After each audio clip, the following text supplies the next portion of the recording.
வணக்கம் நண்பர்களே. 100 நாள் 100 கதை தொடரில் இன்று முதல் கதை. ஒரு சிறுவன் தன் தந்தையுடன் கோவிலுக்கு செல்லும் போது அங்கு ஒரு யானை ஒரு சங்கிலியால் தூணுடன் கட்டி வைத்திருப்பதை பார்த்து ஆச்சரியமடைந்தான். அப்பா, அந்த யானை நினைத்தால் அந்த சங்கிலியை ஒரு நொடியில் அறுத்துவிடும். அதை போய் ஏன் இப்படி கட்டி வைத்திருக்கிறார்கள் என்று கேட்டான். அதற்கு அவன் அப்பா, நீ சொல்வது சரிதான். அந்த யானையால் அந்த சங்கிலியை அறுக்க முடியும். ஆனால் அது அப்படி செய்யாது.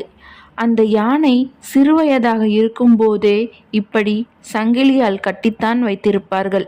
அப்போது அதற்கு அந்த சங்கிலியை அறுக்கும் அளவுக்கு பலம் இருக்காது.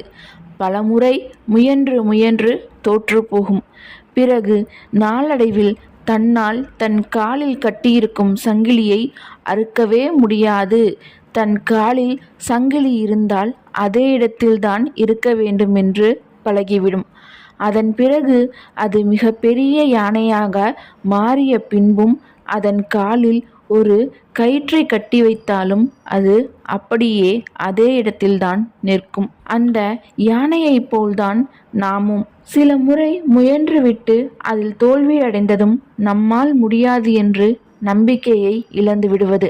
யானை எப்படி அதன் பழைய நம்பிக்கையில் எளிதாக அறுக்கக்கூடிய கயிற்றில் கட்டுப்பட்டு நிற்கிறதோ அதுபோல் நாமும் நம்மால் முடியாது என்ற அவநம்பிக்கையில் உழலாமல் நம்மால் முடியும் என்று முயன்றால் வெற்றி நமது. உங்களாலும் முடியும். முயன்று பாருங்கள்.